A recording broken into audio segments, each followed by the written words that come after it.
Hey Steph, Hey, how's it going? going good. Last session, huh? Yeah, last session. How are you doing? It was kind of sentimental. Yeah, it's crazy. I feel like I just got used to doing these, so it'll be kind of strange to not have these sessions every week. Hey, David. Hi, Steph. How are you? Amazing. Good, good. All right. Well, I think this is going to be a pretty small group. It always is the second session, but also um, it's the last week. So for those of you here, most of this is going to be kind of like a fun little quiz poll thing to wrap up everything we've learned. And then after that, we'll do a Q&A. If anyone wants to, before we jump in, share what they're working on or what you've learned, or if there's anything you want to share with the overall group before we dive in, happy to open things up. If you do want to share anything, either again what you're working on, or if you wanted to share anything you learned, feel free to. If not, we can jump right into the kind of fun little quiz that I have set up. All right. Well, I don't know if I Lucky. just Glad to be here. Thanks for doing this. yeah, awesome. Okay, well, in that case, it's Friday night for me. I feel like it probably is for other people, so let's just jump in. I will share my screen. So this is just a fun 25 question quiz, which goes over each chapter or goes through each chapter. And it's really meant just as a refresher. There's obviously no points, nothing like that going on. And so I've got the slides up, so the questions will be on the slides, but also I'm going to be using the Zoom polling feature. So you should have something show up on your screen. You vote. You can't see the answer until after, but you'll be able to see other people's votes once I share them. And it's always interesting. Last time, so yesterday I ran the same thing. It was really interesting. Some of the questions everyone got right. And I was like, okay, obviously that was too easy of a question. Some of them, it was totally mixed. So let's jump in. Quick reminder, we went through everything in this book. I'm not going to go over this again, but at the end of this book, I have this image linked. If you ever are kind of wanting to revisit the book, you're obviously welcome to go through all of it or go to particular sections.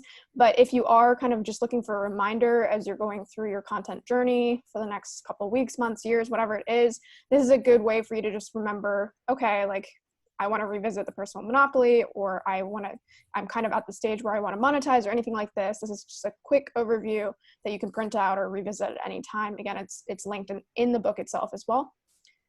All right, so quiz time. Let's see what you remember. Question 1. So again, I'm going to use the polling feature, so just give me a second to pull it up. All right, so can you guys let me know if you see something on your screen? Yes, we do. Okay, perfect. So yeah, so I'm going to read them out just so it's easier for everyone, but feel free to jump in and vote. And again, it's 25 questions and they'll go through each chapter. So this is chapter 1.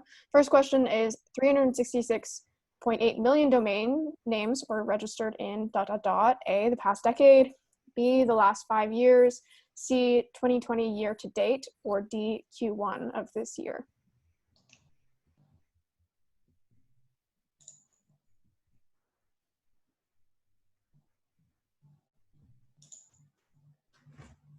All right, everyone's got their votes in.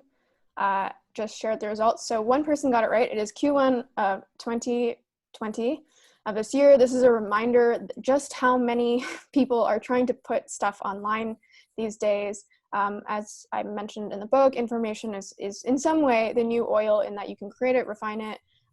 We're in this attention economy where everyone is trying to fight over you, me, all of our attention, and therefore you must stand out. And just a quick reminder, we talked about supply and demand, how that hasn't changed proportionally, where basically the lower barrier to entry has made it exponentially easier for people to put stuff online, which also means there's exponentially more stuff online. So reminder that it's a lot more competitive than it used to be. All right, question 2 is live. All right, so question 2 is, with respect to content, how should we interpret this concept of saturation? Is it A, the presence of existing players, B, the existing size of those players, C, the likelihood that you can out-innovate those players, or D, the lack of existing players?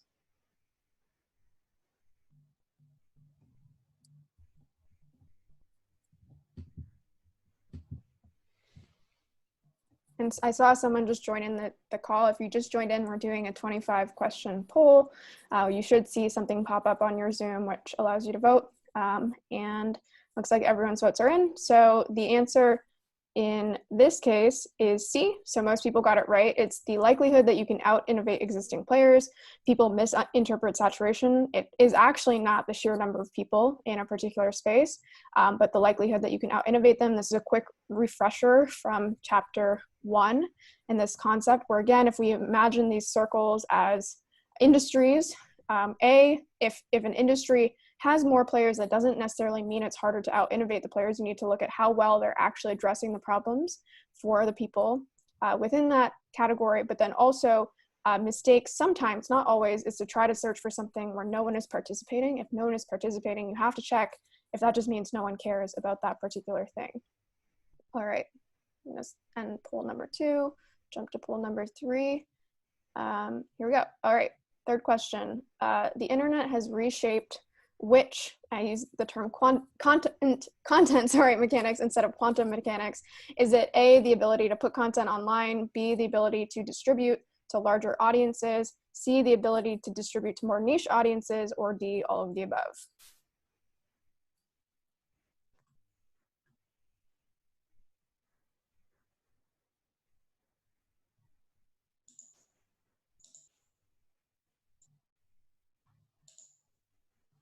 All right, looks like most people have voted. I'm gonna end this poll. This is one that, just like last session, everyone got it right. It is all of the above. This is an easy one, but a reminder that you certainly, across the sea of content that exists today, you can stand out by, creating better content. That is one kind of lever that you can pull. But something else that's important is that you now have the ability to distribute in ways that didn't exist before, right? So you can A, reach everyone in the world, but B, you can also target more niche communities. Whereas before, I gave the example where if you were doing this in the 50s, you only had certain channels that existed, like the newspaper, for example, which only reached mass audiences, right? But now if you create content that's specific to particular audiences, you can not only create that content in a very niche way, but you can actually distribute it in that way as well. All right, question number 4 is launched. All right, so question number 4, what products, and this can be information products or not information products, succeed in 2020? Is it A, products that have no competition, B, products that are pretty good at everything, C, products that are the best at one thing that people care about, or D, products that have been around the longest? All right, everyone's in. That was another easy one. Everyone got it right. It is this reminder that people don't choose products or services or content based on the average of everything, right? So I used the example of Costco in the first chapter, and in these live sessions, they do something very specific. They beat people in price. This is a quick refresher from that session where you can see they were not just average at many things, they're really bad at many things, whether it's ambiance or location or service, brand diversity, but they're amazing at cost. And for that reason, they've won over all the people who really, really care about cost. And they've done this contrary to what many other companies do, like Target or Walmart, where they're pretty good at a lot of things. And the same thing is true with content, right? You need to find one thing that people care about, that's your differentiator, and you need to be the best at that. Okay, question 5 is, so within this, as I just mentioned, you want to find a niche, right? But niche can be viewed in a couple different ways. Are you looking to identify your niche topic, your niche positioning, your niche industry, or your niche audience?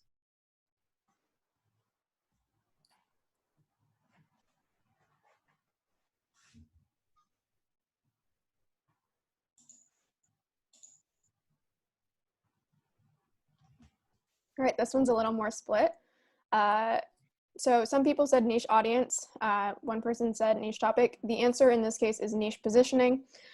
So in the case of identifying what you're focusing on, sometimes you might address a niche audience. Sometimes you might pick a very niche topic like microchips instead of overall tech. Sometimes you might choose a niche industry, but you don't have to. You can, just like Costco, they chose a huge audience. They targeted just literally anyone in the United States, for example. But what you always need is this concept of niche positioning.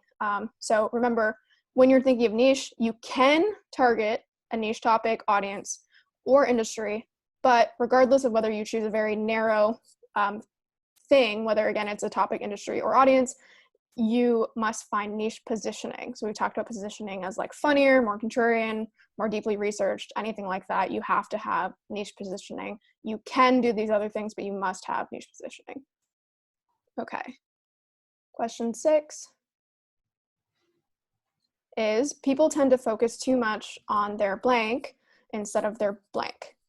And there's a couple kind of combinations of who, what, when, where, why.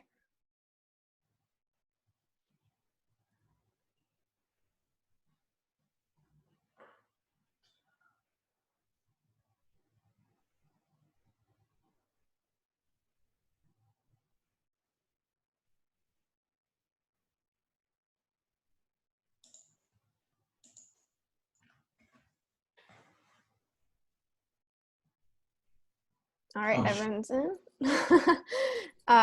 Most people got this wrong, but I would say this is the people who said what or who are very close. If not, this one is one of those questions that maybe can be interpreted different ways, but the answer, at least when I wrote this question, is what and how. So most people, I feel like people in this group understood this concept that often, especially when people are identifying their publication, they focus a lot on what they're writing about, right? Like I'm going to write about tech, or I'm going to write a business, I'm going to write about what, right? But the what matters, but as we've talked about, I'm kind of being kind of beating this concept down, but it's this idea that it's not just what you're writing about, but how you're writing about it, right? So the who makes sense because one thing that you do want to keep in mind is who am I actually writing this for, right?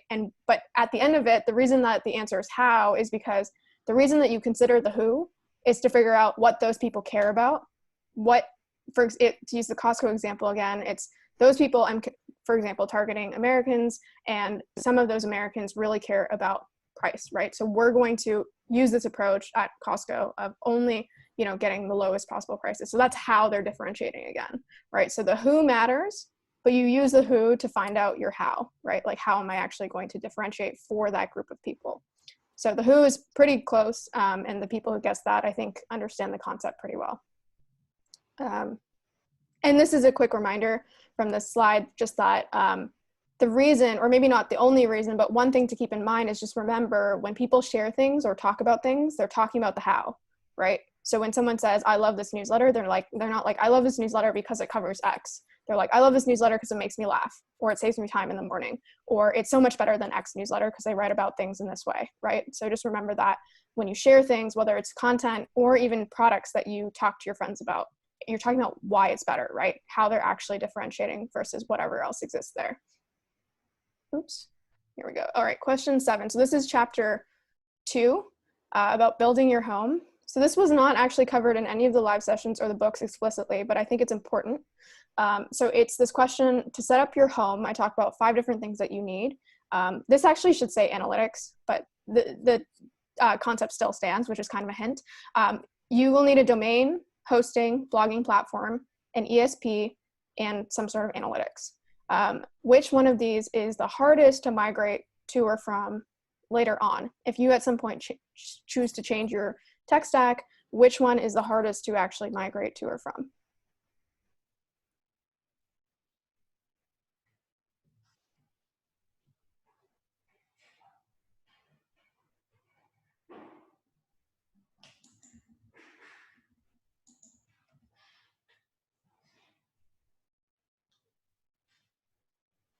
All right, most people are in. I'm going to end this one. So the answer in this case is your blogging platform. Domain is hard. I would say it's the second hardest among these two, or these 5, I guess. ESP, pretty easy to switch. There are things to consider, like if you switch, for example, from MailChimp to ConvertKit, you want to make sure that you aren't destroying your open rate, and you're figuring out how to set that up effectively. But effectively, it's pretty straightforward. Same thing with hosting, switching up your servers. Domain becomes a little more difficult because you do have to worry about redirects and things like that. But your blogging platform, that is where all of your content lives. And to export all of that content into another, let's say you were moving from Ghost to WordPress or vice versa, that's really difficult to do, partially because the syntax on those platforms also differs. So if Ghost has, for example, embedded tweets, well, WordPress may not, right? So there's a lot to consider. And then you're also, because you're migrating from one service to another, there may be redirects. It's just a lot more complicated than migrating any of these other parts of the equation. And the only reason I'm bringing this up now is because I realized that when I talked about things in chapter 2, I basically said, look, your tech stack doesn't really matter. You can migrate later on. Well, I would now add the caveat that it's true. All of these you can switch at some point. So don't kind of get too caught up in which one, if you're just setting things up, which one you're starting with. But of the kind of myriad of things to consider, the blogging platform is what I would encourage people to consider or spend the most time considering early on for that reason. It's just the hardest to migrate, versus I wouldn't spend more than, half an hour debating what ESP you want, because that really is really straightforward to switch if you do want to at some later time. All right. So question 8, one sec. All right, it's live. So readers tend to be more blank with paid content, but are rarely that same thing with free content.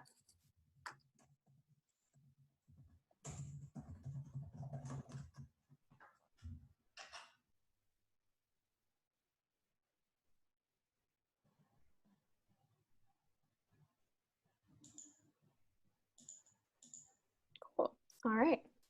So the answer in this case is monogamous. So with a lot of these questions, I feel like there's in this case, this may be true, or this case, this may be true, but I'm trying to go for the best answer. In this case, it's monogamous. And what I mean by this is, people may be more engaged with paid content, but I've seen many examples where people are extremely engaged with free content and not with a paid newsletter. They happen to just be paying the creator, for example, because they want to support them. People are also, they tend to be critical of paid content, but they're also really critical of free content, right? Just I've had lots of, very critical people who read my content. And the same thing is true with whether they're satisfied or not with free or paid content.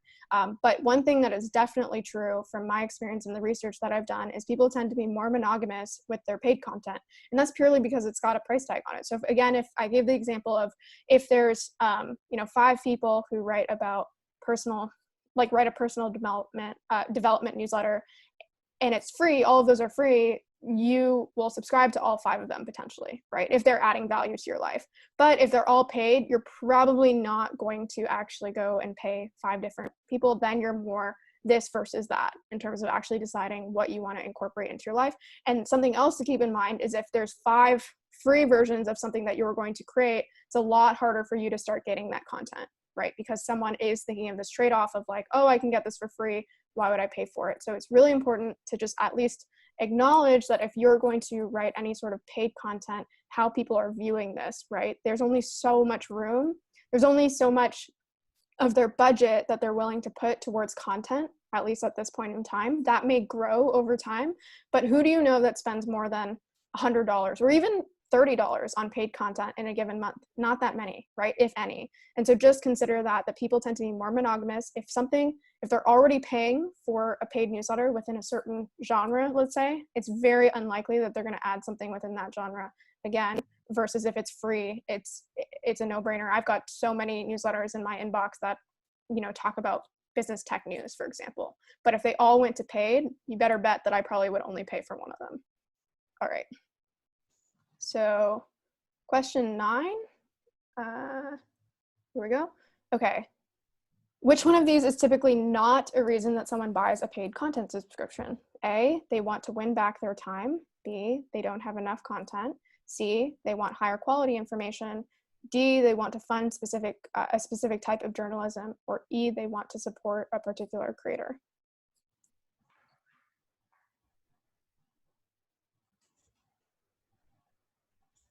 And yes, I just saw the chat.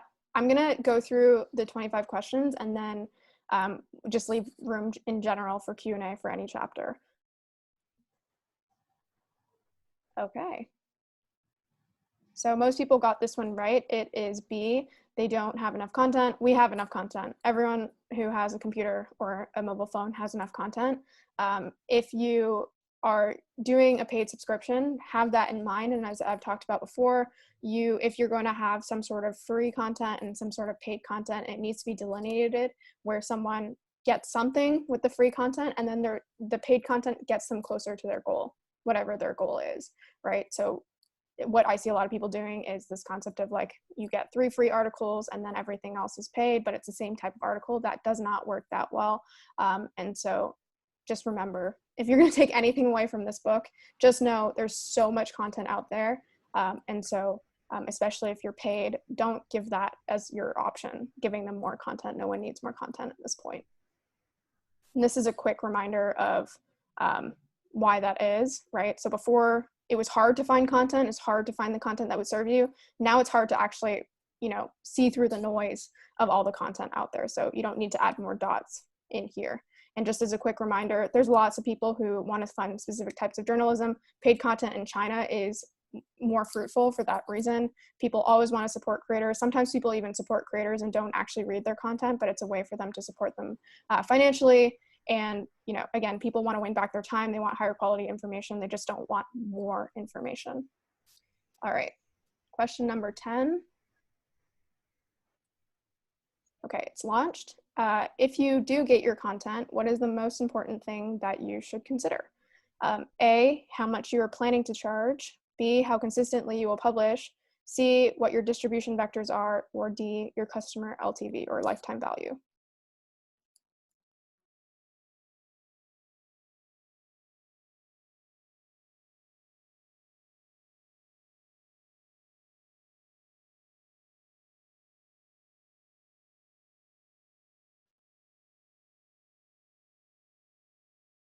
Okay, most people are in.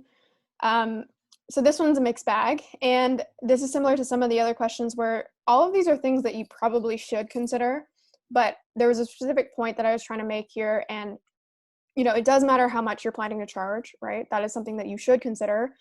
You may consider that if you're charging for your content, that it should be pretty consistent because people are expecting that from you because they're paying you on a consistent basis. And you probably should work out what your potential LTV is, especially if you're working on any paid acquisition. But the most important thing to do if you do choose to get your content is understand that by getting your content, you're putting your value behind a paywall, and therefore it's going to be exponentially harder for you to grow. Now that's okay. It's not necessarily wrong to do that. But really, if you're thinking about this in the long term and trying to grow your publication, which I think most people are, that is the biggest kind of misconception or overlooked thing when people start paid publications, is that they put everything behind the paywall and then they forget that that's actually what can enable them to grow. And it's much harder for them to actually grow at the rate that they want to. So remember as well that Substack is an amazing company with their marketing. They've sold this story that, you can be super successful by charging for your content. Just know that many of the people that are on Substack came with their audiences, like a majority of the ones that are top Substackers. So just keep that in mind. And a reminder that if you do want to charge, there's other options where you can, again, have some free content and some paid content that is delineated, or you can stay free, grow your audience, and at some other point switch to paid, in which case people tend to see 3 to 10% conversion. But just keep in mind, even if you do that, that's almost still delaying this thing that's inevitable, where if you do get your content, you are slowing your growth. Okay. Question 10, or sorry, 11. We're almost halfway through. This one's an easy one, I think, but good distribution, we're on chapter 3, is ... additive, a multiplier, optional, or easy.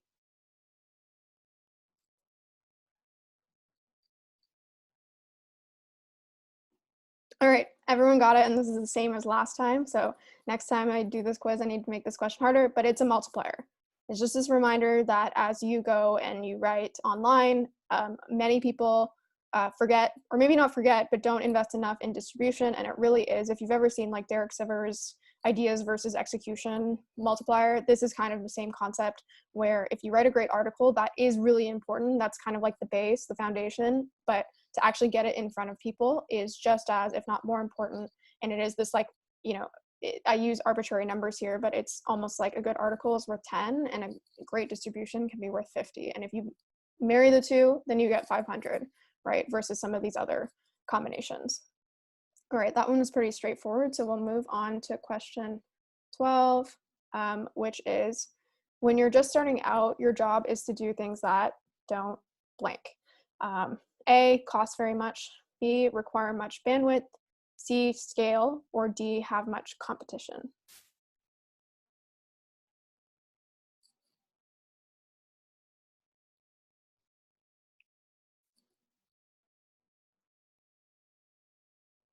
All right, so most people got this one right.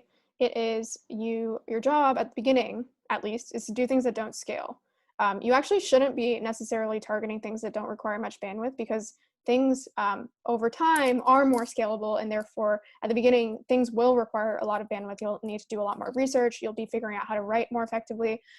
As we've talked about before, you should not be targeting things that don't have much competition. If anything, that may be a negative signal. And at the beginning, cost shouldn't really be a big kind of decision maker. At the beginning, what you should really be focused on is doing things that don't scale, which means if you're at 30 subscribers, your goal is to get to 31, not 1,000. And what you do at the beginning won't necessarily be the things that you do later. As we've talked about at the beginning, communities, things like that worked really well at the beginning. And then later you find more scalable techniques. I've given a couple of examples throughout these sessions, like Morning Brew. At the beginning, they just went to the business school, they passed around a clipboard, got like literal physical signups. Ryan Holiday at the beginning was just using Gmail and adding his friends and family. So at the beginning, do things that don't scale, find your core 100 true fans, whatever it is, and do that as well as you can. And it doesn't matter if what you have to do to achieve that doesn't scale, because you'll figure out how to transition to more scalable things in the future. All right, question 13 is, what is typically the most underutilized channel type? So channel type, not channel, for creators: A, Bedrock; B, viral; C, social; D, syndicate; E, targeted; or F, paid.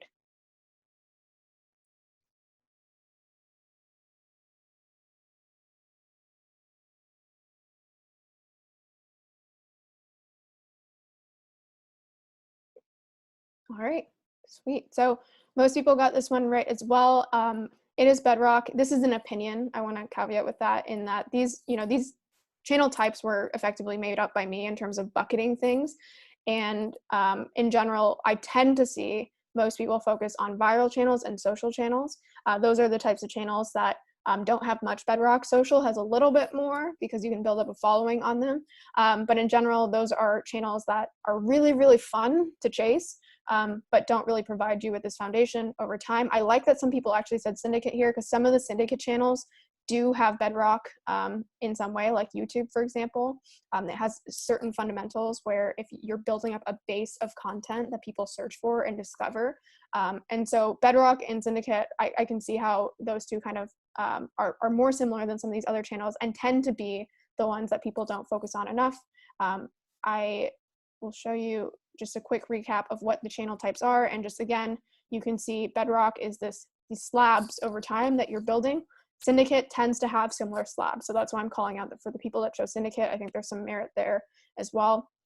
And just as a quick reminder of why this matters, I gave this is a direct slide from chapter 3, where basically, if you want to get big, right, you will not get big through trending on Hacker News. You will not get big likely through spending, unless you really know your customer LTV.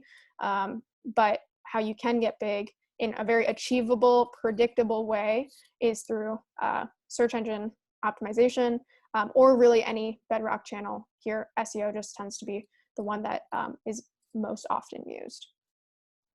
And just as a quick reminder, these are 4 different examples. And one way that the reason I showed these examples is because the idea here is that if you were to guess which one of these channels had the most organic traffic generating their page views, you can most of the time just tell based on how stable their page views are, at least at scale, right? So in this case, it's Neil Patel's, because organic, again, it's this dependable foundation versus some other channels that are, based on social or viral. That's based on what that creator is investing that particular day or that particular week or that particular month, versus this kind of foundation they've built over time.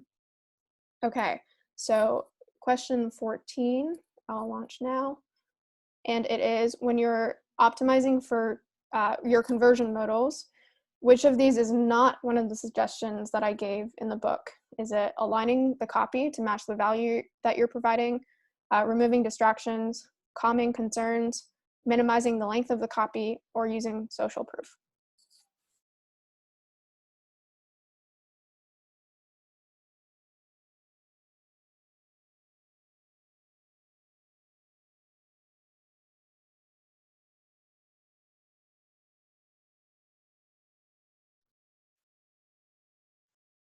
Wait a couple more seconds, people get their votes in.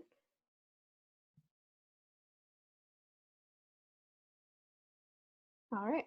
Well, so the most people of the people who voted got this one right. It's minimizing the length of the copy. If you remember, these are some of the suggestions. So the first one is value alignment, where people, again, if you have a CTA like subscribe, no one wants to subscribe. No one wants another email in their inbox. What they want is new case studies about marketing, or to get smarter, or to learn X, right? Like, what's the value that you're actually providing? Make sure your copy reflects that and not some vague marketing copy. You do want to remove distractions. So I don't have this on here, but the idea is that sometimes people have like 6 CTAs, 6 different types of CTAs on their site. You want it to be very clear what action someone will take. If you've ever installed something like Hotjar on your site where you can actually see a heat map of where people are clicking, it's surprising how well or how easily people can get distracted. So you want it very clear, whatever action you want someone to take, you want that to be the only action that they can take, really. You want to calm their concerns. So whether it's about privacy, you can see a couple examples here. Whether it's Charter says very clearly, this will take less than 5 minutes to read and it's free. Other people say, I will never spam you, very directly. We've all been spammed. We've all been kind of, or had our information abused in some way. So if you're not going to do that, which hopefully you aren't, call that out. And then using social proof. This one's pretty straightforward. Anything from logos to saying how many subscribers you have, things like that. The one thing that isn't on here, oh, sorry, can someone unmute? There we go. Sorry about that, guys. But yeah, so the only one on here that isn't actually thing is minimizing copy. Of course, you don't want paragraphs and paragraphs as your marketing copy, but in general, you can see there's many different lengths of copy on this page. That is not necessarily something that is, a piece of advice. So yeah. All right, question 15 is, what channel is quote unquote a no-brainer, in particular because it tends to drive high value subscribers? Is it giveaways, social media, referral programs, Google Discover, paid ads, influencers, or Hacker News?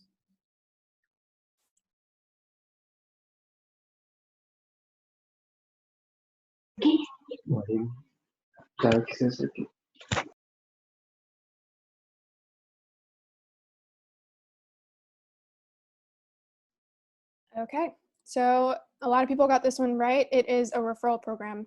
So the most important thing to take away from this question is that there are many channels to utilize, but if you already have subscribers that love your newsletter, that are engaged with your newsletter, they probably know other people just like them, right? And if they're already engaged and going to engage in a referral program, it's likely that they are, again, high value subscribers that you want to multiply, right? And the easiest way to do that is through a referral program. One quick thing to mention is that you can kind of marry a referral program with giveaways. So giveaways tend to actually drive really low quality subscribers if they're done on their own, because again, people just want to win the giveaway, right? They don't care about whatever your newsletter is or whatever you're providing. They just want to win, the MacBook or the whatever you're providing, right? But what some newsletters do, I've seen Morning Brew do this, for example, where they put together a referral program in a giveaway. So the only way that you can win the giveaway is through referring other people who are like you. And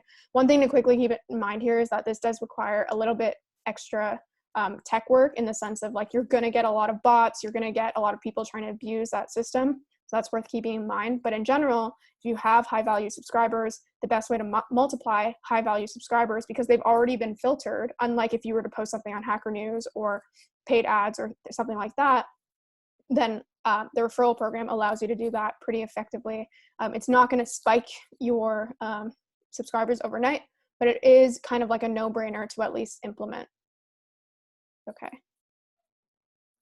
Question 16 is live, and it is, what is the key reason that you shouldn't use Medium as your primary platform for publication? Is it that Medium gates articles? Medium no longer has the scale that it once did? Is it because you don't control your following? Is it because most big publications have moved off of the platform? Or is it because Medium makes money off of your content?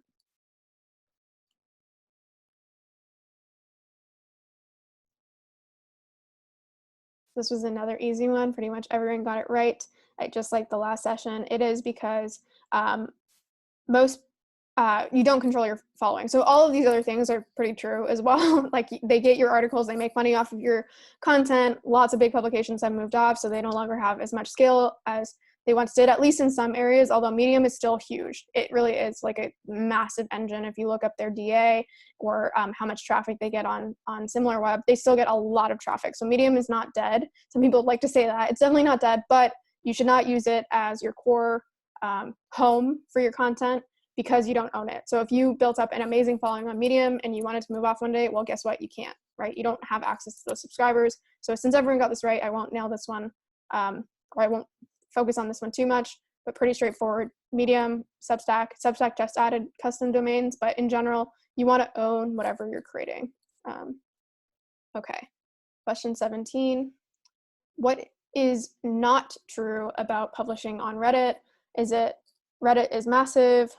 Their audience is super critical? Is it that they're only good for technical topics? Is it that they prefer to stay on the platform? So Redditors, who people who use the platform, prefer to stay there. Is it that it is still a community, or that Reddit allows you to be specific? And again, this is what's not true about Reddit. All of these things are true except one.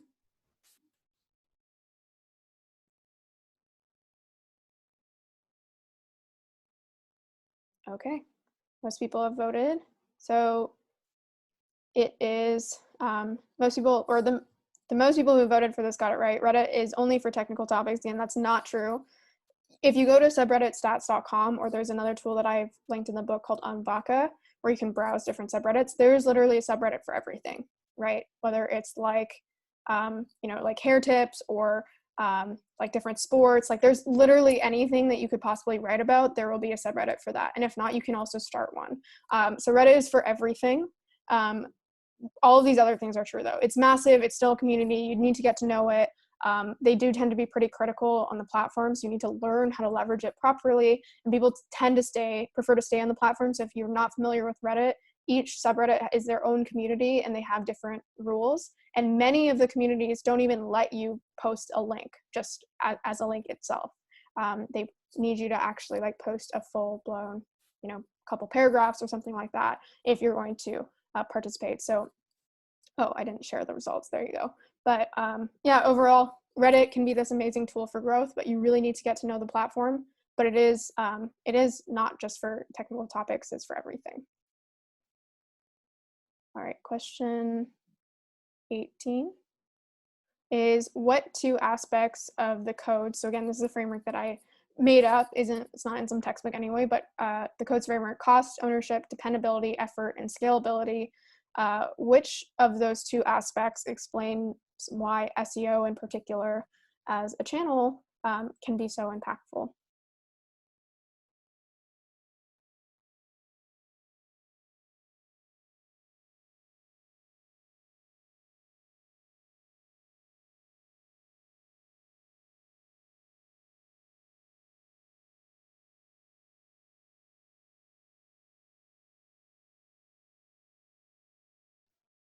All right, I'll wait 3 more seconds, get final votes in.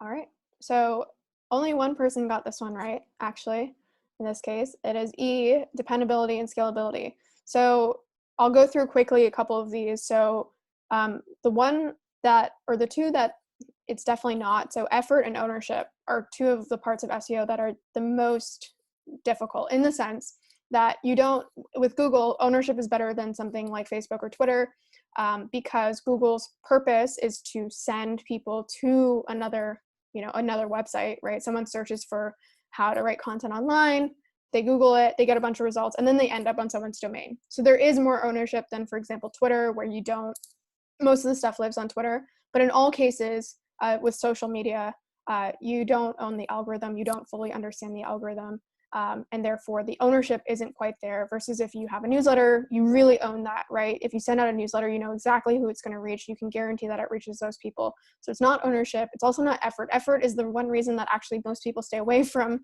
SEO, because it takes a long time to start getting traction, to build up your domain authority, to create a bunch of articles that can rank for organic. And so effort and ownership are the two, I would say, the most negative aspects of SEO. Cost it really depends. It depends on how quickly you want to scale, right? So you can do all of your search engine optimization at zero cost to yourself, zero additional cost, right? But obviously there's a cost over time. But if you want to accelerate things, sometimes, people hire writers, people hire link building teams, etc. So cost is somewhere in the gray zone where it really depends how quickly you want to scale. But the two that are always true and always really, really compelling for SEO are dependability and scalability. So I already went over dependability, the sense of building a foundation, building slabs, where today, if I wake up, I know exactly or roughly how many people will be visiting my site through organic traffic. Something like NerdWallet knows that they can bring in X million page views every single day. That doesn't change. Doesn't matter if they trend on Hacker News. They know that. And then scalability is amazing for Google. It's the biggest search engine in the world. And I showed this, I don't have it here with me, but I showed an image of the size of Google, the sheer magnitude of Google relative to something like even Facebook or Twitter is just massive. So scalability is, again, another compelling side of Google. So the two together are really why I think, again, SEO is one of these channels that is super, it's not necessarily not concentrated. There's a lot of people who focus on it, but across especially like indie creators, it's something that I think is missed out on a lot. All right, so question 19 is up. What is not one of the 3 keys to the Google algorithm that you should care about? So this relates to something that I've talked about, where if you Google any of the algorithm inputs, right, or people will be like, oh, what ranking factors matter? There's going to be like 200 that people talk about, and they all really boil down to 3 key things. So what is not one of those key things? What is not one of the key drivers of the algorithm, or the ways that you can view the drivers of the algorithm?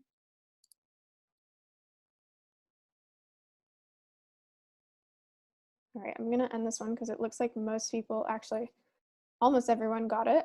It is length.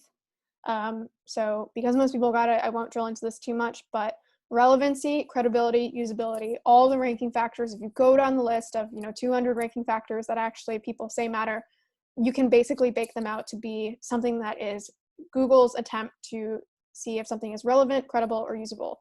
And so credibility tends to relate to things like domain authority. Relevancy is whether you're finding the right query. Remember, we talked about intent.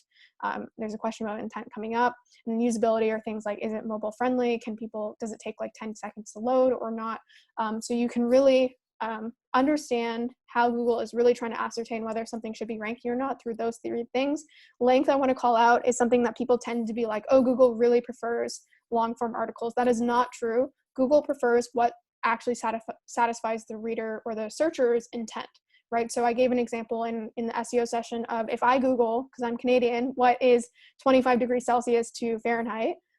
Well, I'm not going to get a long form article. I'm going to literally get the number, right? Because that satisfies my query, that satisfies my question. Now, if I were to search something like how to take care of plants indoors, well, then I probably am going to get a super long article, because a paragraph that just vaguely says water your plants 2 times a week or whatever is not enough, right? That doesn't satisfy my query. That doesn't, address the intent of, I really want to know how often should I be searching? Is there anything else I should keep in mind? What about lighting? What about different seasons, right? What plant should I be buying? So many questions that are baked into that original question. So you want to think about not just vaguely how do I always make a long article, but what is someone actually searching for, and what length is required to actually service that intent of their question. Okay, so question 20, we're almost done here. Last 5 questions, I guess 6. Question 20, so we just talked about intent. What is not a type of search intent? So there are 5 that are true on this page. So there's instructional, navigational, transactional, informational, commercial, and ambiguous. So which one is not a type of search intent?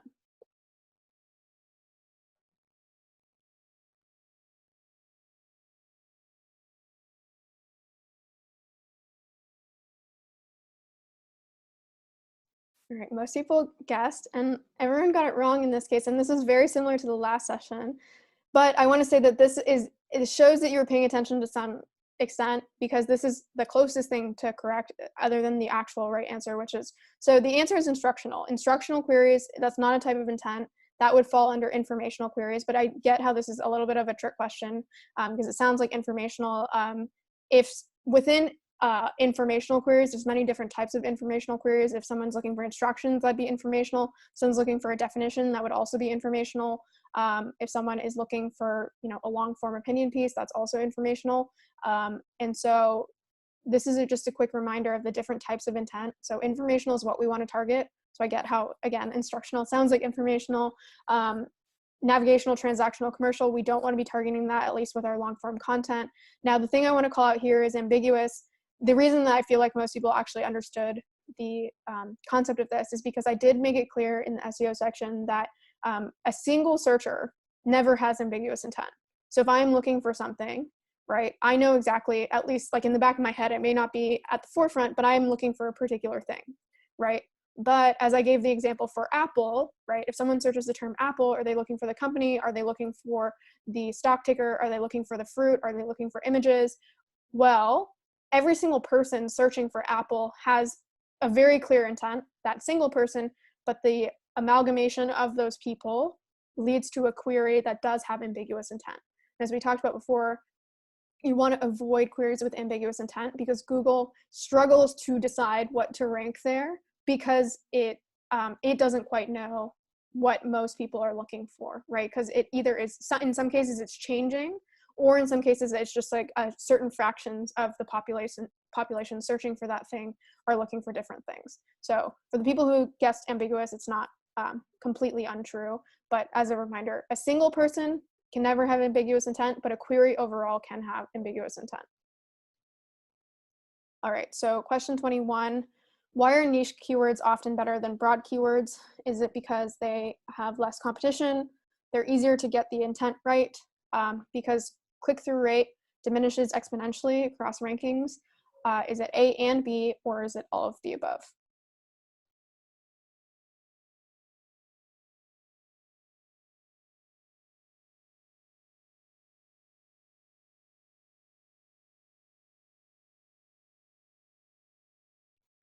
All right, so the answer a couple people got right here.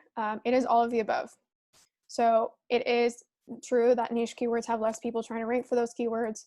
It's much easier to get intent right. So we just talked about ambiguous queries. The larger the search volume is, or the larger the search volume that a keyword has, the more likely it's ambiguous. It's not always ambiguous, but it tends to be true where, again, Apple has like either hundreds of thousands or millions, I can't remember, queries a month. It's likely to be ambiguous because so many people are searching for this and some portion of those people are looking for different things. And then it is true that click-through rate diminishes as rankings go down, and it does that exponentially. So this was a slide from the SEO section where I just went through a couple of these things, but remember I said during the session that ranking first for a bunch of queries with not very much search volume is actually much better than ranking 20th, for example, for a bunch of queries with huge search volume, because again, you can see first ranking tends to get really high click-through rate, second and third are decent, but not great. And then anything after that, it really just drops off a cliff. So keep that in mind, niche queries. This is a big mistake that people often make other than intent with SEO, where they try to rank for huge queries and then they basically get nothing from those queries because they're competing with a lot of people. They're probably getting the intent wrong, and they're probably not ranking very high on the page, which means they're getting no traffic. Okay. Question 21, or sorry, 22 is launched. What is not true about domain authority? So domain authority ... represents the age of a site, is based on the number of backlinks to a site, grows logarithmically, or can determine your likelihood of ranking an article. So which one is not true of these four?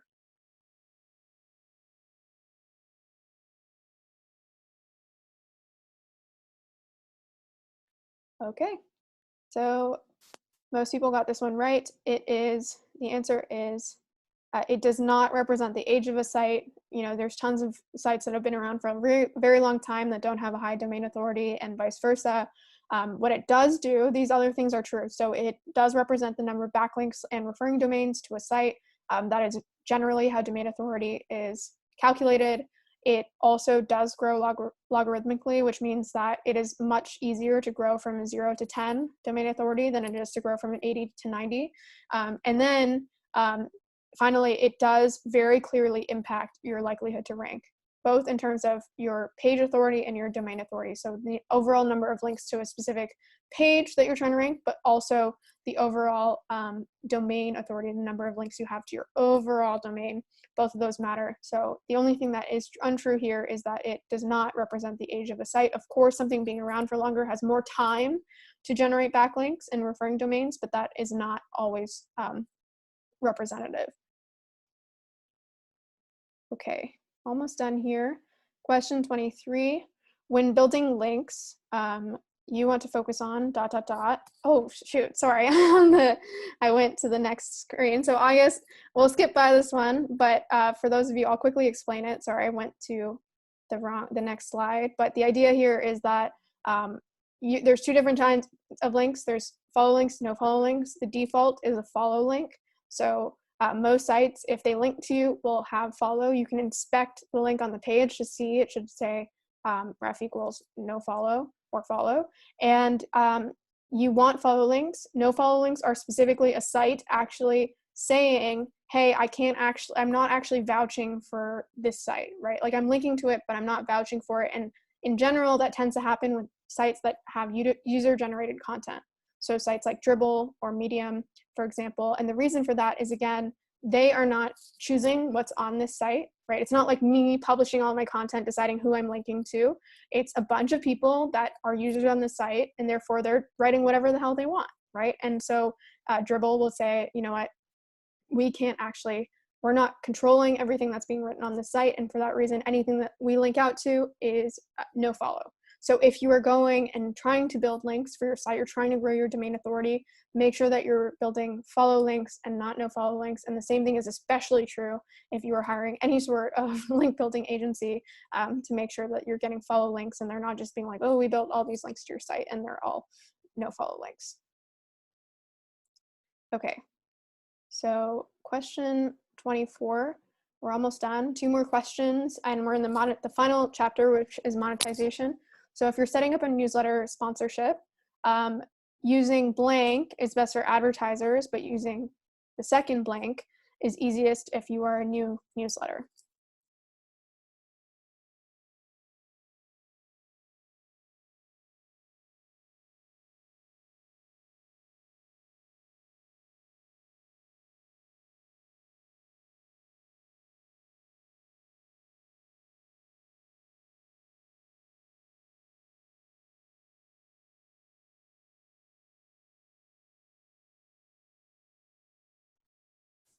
Okay, most people have their votes in, so. All right, so share results. So the answer is the final one, actually, which is cost per click and cost per send. So this is a reminder of this kind of like mini spectrum where for advertisers it's best to do CPC for the reason that what's their goal? Their goal is to get this person to their site to either sign up, to buy a product, to do whatever. The closest proxy for that is a click, right? The reason it's hard for newsletters to charge by click is because, well, A, they have to track the clicks, right, and charge based on that, but B, they also, setting the click price for something like an enterprise SaaS application is much different than like something like a t-shirt D2C company, right? Those clicks are worth way different amounts of money. And so it's hard to just generally say, oh, we're charging per click based on whatever. Some newsletters do CPC, but it's hard to actually determine. Now, CPO, that's what many large newsletters like The Hustle or Morning Brew charge based on, because they're like, okay, we can actually take the responsibility of making sure that people open this. We're basically getting you an impression. You can't have CPM in email, but it's basically the equivalent of that. But the reason that that's hard for new newsletters is A, they are small, right? And more so than that, they have, like, logistically doing CPO is much harder than doing CPS. If you do CPS, you're basically saying, hey, look, I'm charging, let's say $50 for my 1,000 subscriber newsletter. That's it, right? Here, if you want to do this, they go into your Stripe, they pay you $50, that's it. Now the logistic constraint, if you're doing CPO, is, hey, subscribe or sponsor, I want to charge you X dollars per 1,000 opens. Okay, let's sign a contract at this rate. Now I'm going to go run your ad. Then I'm going to find out how many opens actually happen. Then I'm going to send you an invoice for that number of opens, and then you're going to pay it. So it adds this extra layer of kind of, of just organizational logistics that you don't need to do if you're small. But of course, the CPS version is the least beneficial for an advertiser because that's the furthest away from them actually getting value, right? You're not guaranteeing someone even opening your email. There are lots of newsletters that have a lot of, subscribers that don't engage with them. And so it's a headache for an advertiser potentially if they're buying these sponsorships and no one's actually engaging. So that's just a way to think about it. All right, the final question number 25 is live, and it is, what is typically the biggest driver of price point for information products? So information products is specific here, but is it A, perceived value, B, market saturation, C, the size of your following, or D, the quality of the product?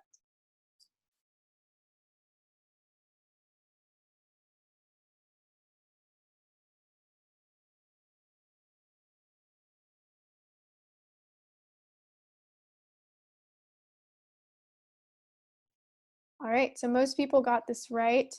It is perceived value. And this is another one of those questions where I'm not saying this other stuff doesn't matter. You should see how saturated the market is. The size of your following potentially dictates how much price leverage you have.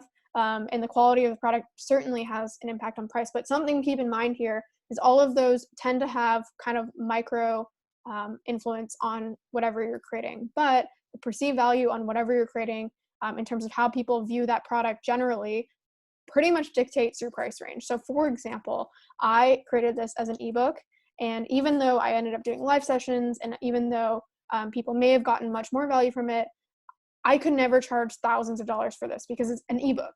Like, that's just an honest, realistic view of what it is, right? And there are certain views of types of products that people have, and that's just, again, that's just reality, right? So people view ebooks a certain way, they view courses a certain way, they view software products a certain way. An example I like to give is 5 to 10 years ago, if you sold an app in the App Store, it was so hard to get people to even pay 99 cents. Even if it saved them a bunch of time or was super valuable for them, there was just an impression that for whatever reason, like, I don't feel comfortable spending 99 cents on an app. And now that has slowly changed, but the idea here is you don't want to be the person trying to change that, right? You want to fit within the constraints that honestly exist and often take many, many years, if not decades, to change. So an example I gave in the last session is that, Seth Godin has something called the Alt MBA, and his is a course, right? But if you just called it a course, it'd be harder to sell. Well, he sells his course. It is, of course, for $4,500, but he calls it the Alt MBA, and all of a sudden there's this attached perceived value to, oh, how much is an actual MBA worth, right? People spend hundreds of thousands of dollars on actual MBAs. And so all of a sudden he's taken something where a $4,500 course is actually pretty expensive to a $4,500 MBA is pretty damn cheap. And so you can use perceived value not just to your disadvantage, but to your advantage. But really keep in mind that whatever you're doing, especially with information products, you're in a lane. And whether you like to believe that or not, you're in a particular lane, and people interpret what you're providing a certain way based on what else exists in the market. And so for that reason, you need to at least be aware of that and hopefully use that, again, the way that Seth Godin did, to your advantage. Because even if, for example, if he created an ebook, even Seth Godin can't charge $5,000 for an ebook. No one's going to buy that, right? And so use this, be aware of it at the very least, but also if you can, use it to your advantage, where if you're monetizing for things, just be realistic with what you're actually creating and how much people are generally willing to pay this. You don't want to be on the uphill battle of trying to convince people that something is valuable. You want what they already perceive to be as valuable to fit within or align with what you're creating, if that makes sense. So that's it. There are a couple of reminders here. I actually won't go through these because in depth, but the idea here is that if you're interested and you do want to do this long term, there's a final section of the book which talks about, if you're doing this long term, there are certain things that you might run into, certain mistakes, like not distributing enough, getting too micro. All that means is, focusing on, for example, checking your GA every day, figuring out the perfect time to send your newsletter. All this stuff doesn't matter, realistically. And then not defaulting to action. So this is stuff like if you're going to go start a podcast, what some people do is they sit down, they map out exactly, who they're going to interview, the scope of this, they write out the interview questions, they do all this stuff before actually taking any action. And realistically, everyone works on a habit loop, and the final part of a habit loop is a reward. So you're distancing yourself from any sort of reward, but also the reality that everything changes over time, right? So if you do all this planning, most likely most of that planning won't actually matter because things will have changed in the interim. So make sure that, 3 biggest mistakes that you distribute, that's one of the biggest mistakes that people make. Like if you write it, they will not just come. You need to make them come. Getting too micro or not defaulting to action. And then finally, there's these good problems to have. Again, I won't go into them in depth, but if you want to read more about them, it's just this idea that at the beginning, it's really easy to do things. It's like talking to your friends, right? Because you have people who are more like you. It's like talking to your friends and family about something, and then trying to talk about that exact same thing at scale to like a conference. It's uncomfortable, right? So you start to do things, you start to pull back when you start to get at scale. So it's just important to make sure you don't lose your time.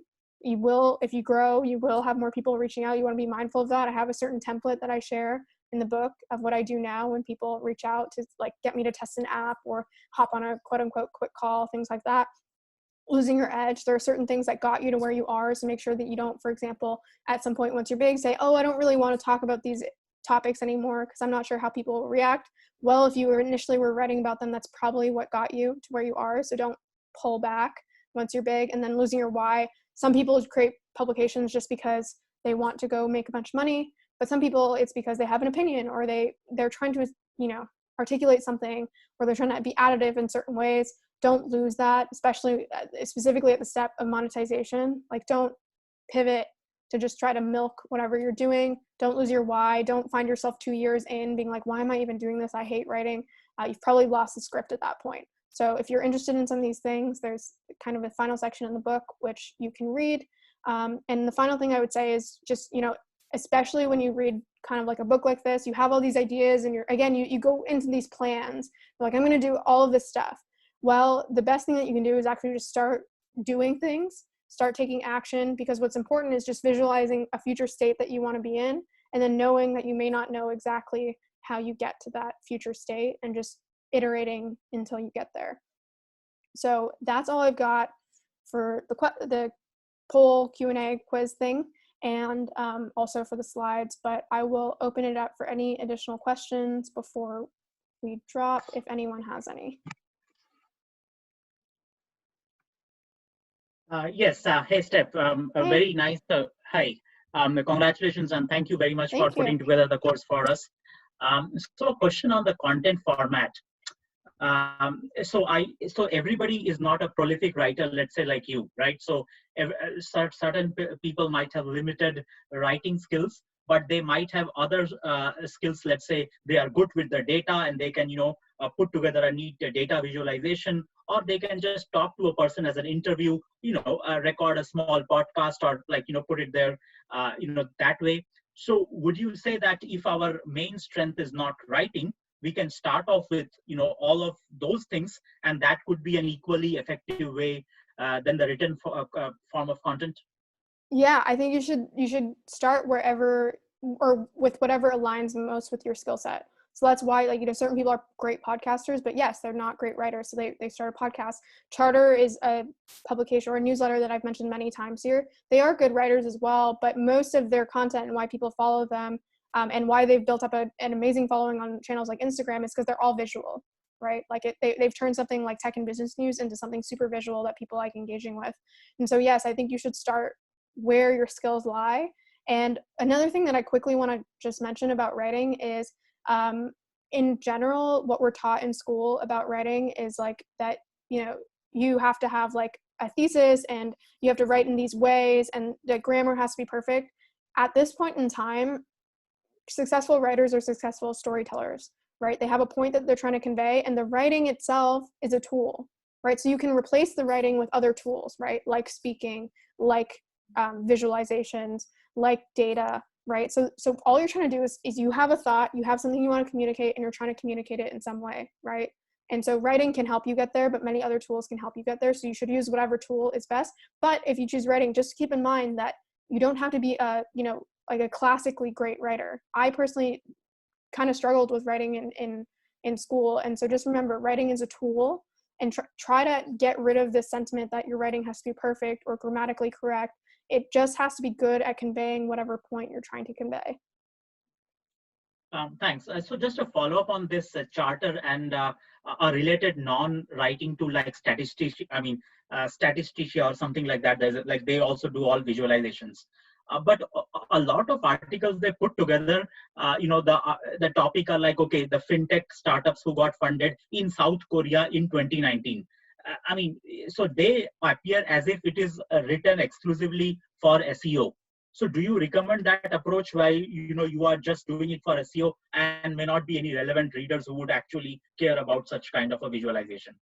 Yeah, I talked about this in the first or the first chapter, and it's you do want to write for one particular person. If you try to write for everyone, you're writing for no one. Now, what you want to do is you want to find how do I articulate this? So you can have primary audiences, but you can also have secondary audiences. You do need to identify your primary audience, but you may consider who, if I select them as my primary audience, do I naturally bring in secondary audiences? So for example, with Trends, we target anyone from investors to business operators right now, to people who want to become business operators or entrepreneurs, to people who are just generally interested in business and tech. And you can view that as like a pyramid. And if we target, for example, really great seasoned business operators or entrepreneurs, that by nature, by us writing about stuff that's relevant to that person, also brings in people who want to be entrepreneurs, or investors who want to invest in those people, or people who are just generally invested in what these people are doing, right? So you want to think about, definitely you need a primary audience, but you may also consider what your secondary audience is and how you can kind of determine your primary audience to loop in other audiences, if that makes sense. But you do, just like Charter kind of targets like CEOs or people who are seasoned in business and tech, you do need a primary audience, because if you don't have a primary audience, you're basically writing for no one. Thanks. Sure. Any other questions? Or if not, I don't need to take any more of your guys' time. I hope this was helpful. Hey, Steph, one more. Sorry. So on your personal monopoly chapter that you had, written, a very good chapter again, and in that you define sort of that the skill sets that you should build up first, and based upon how you are best than 95%, right? So it is very straightforward in your case that you are like the 95% better, but for many of us, it might not be so clear, right? So it might be one or two things in which we are thinking 95%ish. So do you recommend that we start with more than one and see which one sort of takes off, because we are not actually sure which one is our the top skill that we have out of that one or two which we are trying to decide? So how do we narrow down? Or can we start with two and let one go? Or how do you feel about it? Yeah, I think in general, even with my case, I write about a bunch of different topics. In general, you want to, I've had some people say, you know what, I have no idea what I'm good at, or I don't have a clear personal monopoly, so I'm just going to test. And is that okay? And I say, yes. I think the idea of asking the questions like, what are you 95, or what are you better at than 95% of the population, is to try to cut through the noise. Like try to, not kind of aimlessly test everything out. But I am a huge believer in getting data on everything you do. And actually, there's many things that I've thought would work out that don't work out, and vice versa. And so, yes, if you're unsure, then start with a couple things and use data to validate, are people interested in this? Is this getting traction? And go from there. And just a quick reminder that in the personal monopoly thing, that quote, which was that basically, if you've spent an above average amount of time doing something, your insights are valuable to anyone that, is average in the population. And so for that reason, you don't need to be the absolute best. Remember, there's the spectrum. You just need to be anywhere that you are along the spectrum. Anyone kind of upstream to you will take value in whatever you're creating. So you don't need to be the absolute best. It's just more likely that you'll be successful if you are the further along that you are on that spectrum.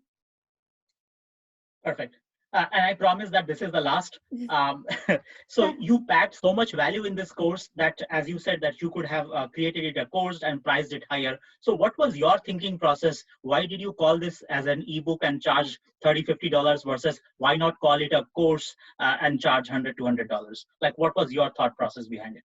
Yeah, it's not really that much of a really thoughtful process. Oh, is my video stuck? Super strange. Let me just return it on and off. There we go.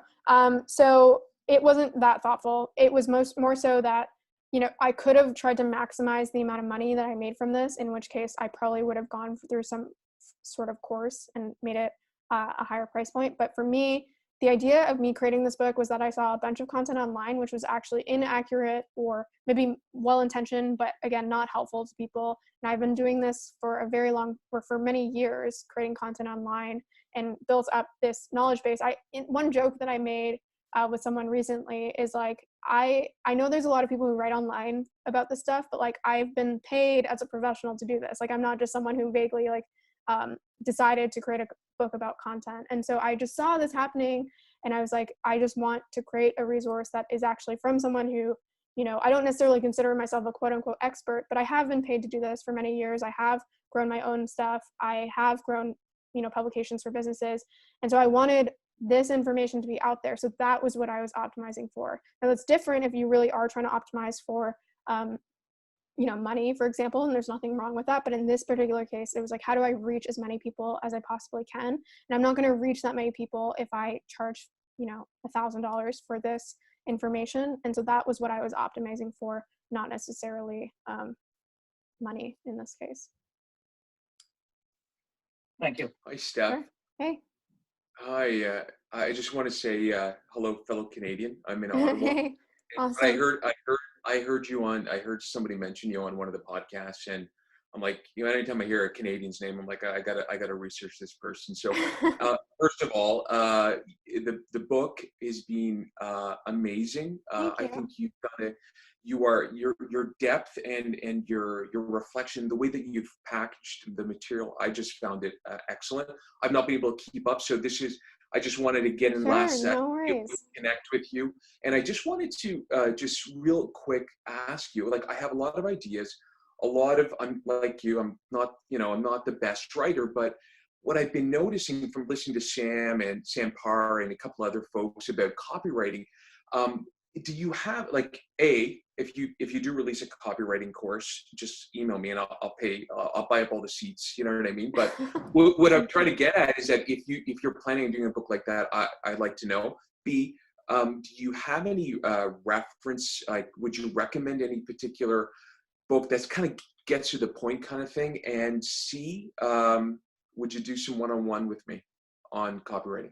Potentially. So I wouldn't actually call myself that good of a copywriter. I think there's like more long form content, and then copywriting is actually I think a very specific field that I'm not as well versed in. If you're looking for resources, there's something called the copywriting course spelled with K's. That's something that Sam really recommends often. And then the second is Harry Dry has some great copywriting stuff. So if you go to marketingexamples.com, that's completely free. The copywriting course is paid. But like I said, I think actually a misconception is that people who do like long form content are good copywriters. And those are actually there's some parallels, but those are different fields. In which case, like, again, I think I'm an okay copywriter, but I certainly think there are better copywriters out there. So those are the two resources that I would direct you to. Awesome. Thank you. Thank you for doing the course. No problem. Oh yeah, and it sounds like he switched them to C's. It used to be K's, but I think, he might have bought a new domain. Yeah, Neville Medora, I think his name is, the guy who started it. Yeah. Awesome. Thank you. I know there was another question. Yeah, I was just curious because just some more. Thank you so much for your time, by the way. Sure. Yeah, of course. Very helpful. I'm just curious because just a bit more fun questions. Like, what would 3 advice you'd give if you travel back in time to give to your college self? Okay. Just you mean if I was like just starting my publication or something like that, or are you talking like just in general? In general, I guess. So in life, Yeah, just for fun. Okay. So in life, the biggest thing that I've learned, and I think it's just like a reflection of the time that we're in, is that like, again, you think you know what's going to happen in the next like year, 5 years even, like you don't. And I think in general, you shouldn't really forecast out more than the next 6 months. You can have lofty goals and like that are general and like, oh, I want to start a business one day. I want to like generally be successful. Obviously you need to define what the hell that means to you, like success. But in general, I really don't think people should make these like lofty plans where they're like, oh, I'm going to be exactly here in a year. And then from there, I'm going to go here, because there's so much changes both within your external environment and your internal environment where your priorities change. You learn something, right? Your brain is an AI, and every day more information is being fed to that AI to make decisions. And you need to basically acknowledge that and be like, oh, I'm not going to go off and make like years worth of decisions off of what the AI thinks today, right? And so that's really, really important. And tied to that, I guess the second piece of advice is that you, especially in today's era, like you don't need to necessarily go and like invest in a career and then never change that career. So I've done since I graduated university, I did my degree in chemical engineering. Then I was a business consultant. And then what did I do after that? I worked on the growth team at a tech startup, and then I led their publications team. And then I actually, after leading their team, decided to be an individual contributor again, join the Hustle. Now I lead a team at the Hustle again. It's just been like all over the place. There was like central threads to it all, but the idea is that, you know, a lot of people, the reason that they follow a very particular path for a long time is actually not because they think that's the best thing for them, but because of sunk costs. And so you should be like allergic to sunk costs, right? And where you are very aware of when you are making decisions because of a sunk cost. And if you can do that, then you can make better decisions for you in the long term, where I like to think of it as like there's many mountains that you can climb, and many people start on a mountain with a limited set of information, and then they just, because they're already on that mountain, continue to go there. But you need to come down certain mountains to reach other mountains, right? You cannot just like, again, have made a decision based on the knowledge set that you had at one time and decide that that is forever going to determine the trajectory of your life. And once you can, again, be allergic to sunk costs, there are so many opportunities out there for you. And then the third thing is just like fall in love with learning, whatever you do, right? This all kind of ties together, right? You're never going to want to go up a second mountain if you're afraid of learning, right? If you're like, if you don't grow to love learning, then you will never want to be a beginner at anything again, right? And we tend to like, our ego is supported by our expertise, but you need to, if you want to become the best that you possibly can, like you need to be a beginner at some point in time, right? With everything that you do. And so we like to, again, we're kind of like, as humans, allergic to becoming a beginner because it's really hard.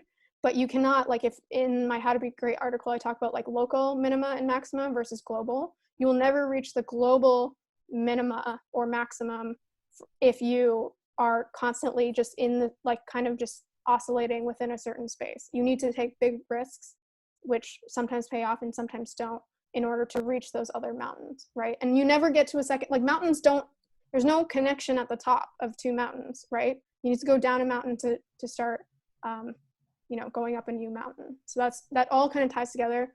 Don't forecast out that much. Don't, you know, buy into a journey for super long that when you don't have all the information, and you will never have all the information, and be open to being a beginner and try as much as you can to be hyper aware of when you're making decisions for sunk costs, or as it relates to sunk costs.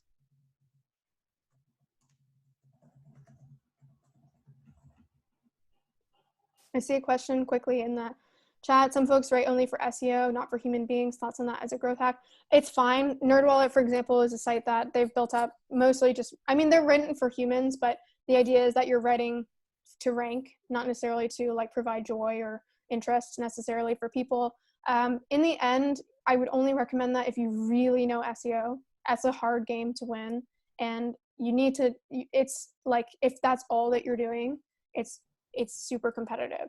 But if you can layer on you know, yourself or your interests or your unique personal monopoly, then it becomes easier. If you're just writing for SEO, there's a lot of people just doing that. And so I would say you only do it if you know it really well, or if you're prepared to learn it.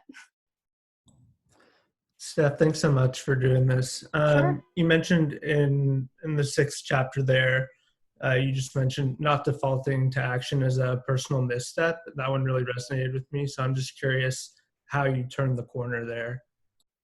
Yeah, I would always just say, so we talked about in one of the lectures, this idea of SMART goals. So always make sure something's like leading towards something that's actionable, right? So literally at the end of, or when you're engaging in a new project, like what can I do today? What literally can I do to start this today? And not just like by starting, it's not writing down what you will do. It's like, oh, I'm actually just going to go and reach out to a bunch of people, right? And to give the podcast example again, like what may happen if you go and you write, like, I'm going to reach out to all these people and I'm going to write all these questions and this is what the podcast can be about. You might go reach out to these people and maybe none of them respond, or maybe some respond and you record a podcast and you're like, oh, that sucked. Like, I don't want my podcast to be like that at all. And you just wasted all that time, right? And so just always be like, what's the next step that I can do today? Where it ties into my last answer, where it's just like, the thing that I've learned over and over and over is that if you plan out too far, you will get information that disrupts what you once thought was true. And in that case, like, why did you go through that like very intensive effort? Instead, just what can I do today? And how can I be like consistently open to integrating new information so that I'm like making sure I'm moving in the right direction? So just always ask yourself, like, what can I do today to get this moving? Building on top of that, I'm just curious. So like, how would you, in the long run, kind of like prioritize without success, because like, for example, it's easy today. Okay, today, you know what, I'm just gonna set it all up and then start it. And then maybe I could do it for 1, 2, 3 weeks and then I have a strong why, but then, other stuff happens in your life and it like pulls at you and you're like, oh, I'm not seeing, as much of a return as I'm seeing. Like, how do you keep going in the long run? I don't know if I have a good answer to this just because it's a personal question for everyone, where like one of the things that I very strongly believe in is just this idea that you can work a full-time job and do all this on the side. Now, some people don't have the time for this. Some people have kids. It's more difficult. But the reason that I do that in particular is because I want the freedom and the timeline to do this like at my pace and not to be against a wall of like, I need to put dinner on the table and therefore I need to monetize right now.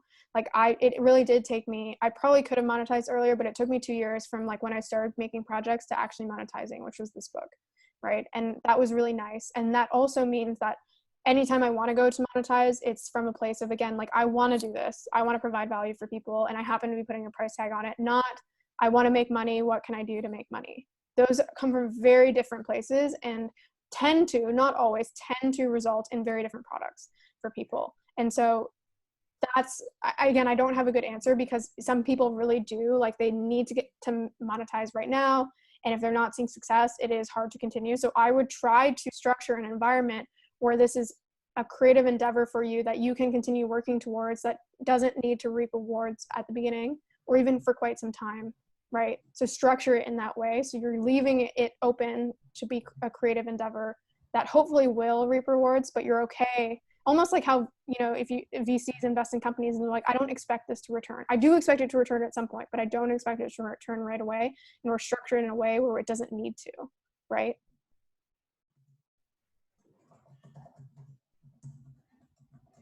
All right. Well, I think those are all questions. If there's anything else, happy to answer. If not, I am happy to leave it here. Thank you so much for all your questions. The people, especially some of you, have joined, I think, either every session or many of them. I really appreciate it. I appreciate the engagement, the questions. Definitely recognize a bunch of you from the session. So thank you so much. Thanks for buying the book as well. If you ever have questions in the future, you can find me at Twitter. StephSmithIO is my handle. I think most of you know, and also email. Just respond to any of the emails I've sent out or hello@stephsmith.io. So thank you so much, everyone. And yeah, keep in touch and hope to hear from some of you at some point soon. Bye. Actually, Thanks so much, Steph. Sure.